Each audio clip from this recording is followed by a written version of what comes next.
ಇವತ್ತು ಕೂಡ ಸೆಂಟ್ರಲ್ ಜೈಲಿನಿಂದ ಹೊರಬರೋದಿಲ್ವಾ ಪವಿತ್ರ ಗೌಡ? ರೇಣುಕಾಸ್ವಾಮಿಯ ಕೊಲೆ ಆರೋಪಿ, 1ನೇ ಆರೋಪಿಯಾಗಿರುವಂಥ ಪವಿತ್ರ ಗೌಡಗೆ ಜಾಮೀನು ಲಭ್ಯವಾಗಿದೆ.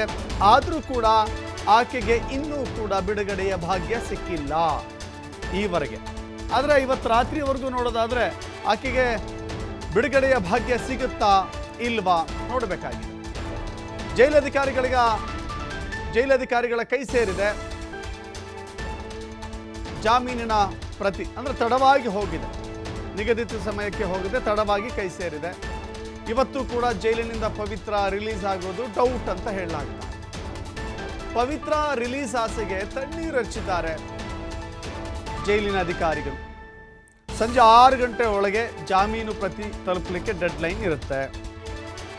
ಆ ನಿಗದಿತ ಅವಧಿಯ ಒಳಗೆ ಜಾಮೀನಿನ ಪ್ರತಿ ಜೈಲು ಅಧಿಕಾರಿಗಳಿಗೆ ತಲುಪಬೇಕು. ಬಟ್ ತಲುಪಿಲ್ಲ ಅನ್ನೋದು ಇಲ್ಲಿ ಗಮನಿಸಬೇಕಾದಂಥ ಅಂಶ. ಸಕಾಲಕ್ಕೆ ಬೇಲ್ ಪ್ರತಿ ತಲುಪದ ಹಿನ್ನೆಲೆ ರಿಲೀಸ್ ಆಗೋದು ಡೌಟ್. ಇತ್ತ ಕಲಬುರಗಿಯಲ್ಲಿ ಜೈಲಿನಿಂದ A11 ಅಂದರೆ 11ನೇ ಆರೋಪಿ ನಾಗರಾಜ್ ರಿಲೀಸ್ ಆಗಿದ್ದಾನೆ. ರಾಜಾತಿಥ್ಯ ಕೇಸ್ನಲ್ಲಿ ಬೆಂಗಳೂರಿನಿಂದ ಕಲಬುರಗಿಗೆ ಶಿಫ್ಟ್ ಆಗಿದ್ದ ನಾಗರಾಜ್. ರೇಣುಕಾಸ್ವಾಮಿ ಕೊಲೆ ಆರೋಪದಲ್ಲಿ ಭಾಗಿಯಾಗಿದ್ದಂಥ, ಆರೋಪ ಹೊತ್ಕೊಂಡಿದ್ದಂಥ ಇಷ್ಟೂ ಜನರಿಗೆ ಜಾಮೀನು ಸಿಕ್ಕಿದೆ. ಜಾಮೀನು ನೀಡಿ ಹೈಕೋರ್ಟ್ ಆದೇಶವನ್ನು ಮಾಡಿದ ನಂತರವೂ ಕೂಡ ಪವಿತ್ರ ಗೌಡ ಇವತ್ತೊಂದು ದಿನ ಜೈಲಿನಲ್ಲಿ ಕಳಿಬೇಕಾದಂಥ ಅನಿವಾರ್ಯತೆ ಸೃಷ್ಟಿಯಾಗಿದೆ. ಅದಕ್ಕೆ ಕಾರಣ ಸಕಾಲದಲ್ಲಿ ಜಾಮೀನಿನ ಪ್ರತಿ ನಿಗದಿತ ಅವಧಿಯೊಳಗೆ ಜೈಲಿನ ಅಧಿಕಾರಿಗಳಿಗೆ ಸೇರಬೇಕಾಗಿತ್ತು, ಸೇರಿಲ್ಲ. ಜೈಲಿನ ಅಧಿಕಾರಿಗಳಿಗೆ ತಲುಪಲಿಲ್ಲ ಅಂತ ಹೇಳಿದ್ರೆ ಖಂಡಿತವಾಗಿಯೂ ಕೂಡ ಅವರಿಗೆ ಬಿಡುಗಡೆ ಮಾಡುವುದಿಲ್ಲ.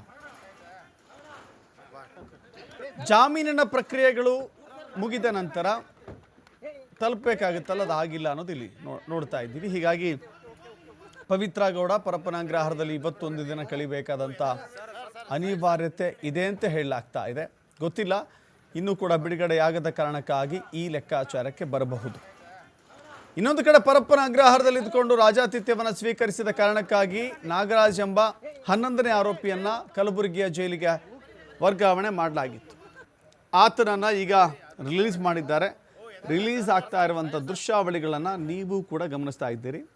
ಆತ ಜೈಲಿನಿಂದ ಹೊರಬಂದಿದ್ದಾನೆ, ಹೊರಬಂದು ಮನೆ ಸೇರಿದ್ದಾನೆ. ಇನ್ನು ಕಾನೂನು ಹೋರಾಟ ಮುಂದುವರಿಯುತ್ತೆ.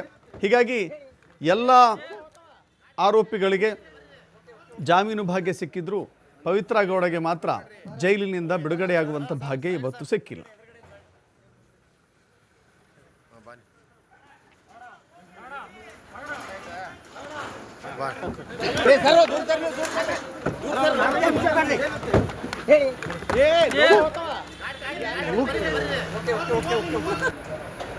ಸರಿ ರೀ, ಅದ್ರ ಬಿಡ್ಬೇಡ್ರಿ. ಓ ಸರ್ ಸೈಡ್ ಸರ್, ಎದುರುಗಡೆ ಸರ್. ಬನ್ನಿ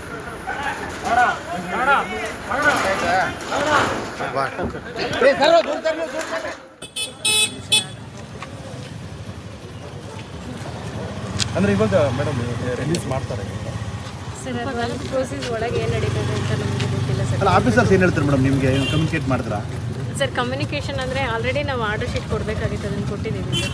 ಎಷ್ಟು ಗಂಟೆ ಕೊಟ್ಟಿರಿ ಮೇಡಮ್? ಅದು ಒಂದು 5:30ಗೆ ಬಂತು. ಅಲ್ಲ, ಬಿಫೋರ್ 6 ನಮಗೆ ಬೇಲ್ ಕಾಪಿ ಸಿಕ್ಕಿಲ್ಲ. 5:30ಗೆ ಬಟ್ ಆಫೀಸರ್ಸ್ ಆಗಿರ್ತಾರಲ್ಲ ಇಲ್ಲ ಸರ್, ಅದು ಕೋರ್ಟಿಂದ ಬಂದಿರೋದಲ್ವಾ?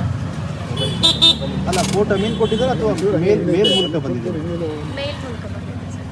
ಓಕೆ, ಅದು ಕನ್ಸಿಡರ್ ಮಾಡ್ಬೋದಲ್ಲ ಸರ್? ಅಮೀನು ಕೂಡ ಬಂದಿದ್ದಾರೆ ಸರ್, ಈಗ ಆಲ್ರೆಡಿ ಕೊಟ್ಟಿದ್ದಾರೆ ಸರ್. ಅಲ್ಲ, ಬಿಫೋರ್ 6 ಬಂದಿದ್ದಾರೆ. ಹೌದು ಬಂದಿದ್ದಾರೆ. ಹಾಗಾದ್ರೆ ಈಗ ರಿಲೀಸ್ ಆಗ್ತಾರೆ ಹೌದು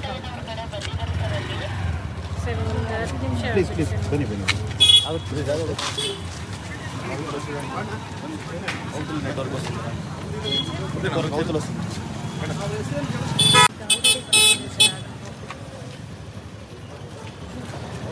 ಅಂದ್ರೆ ಇವಾಗ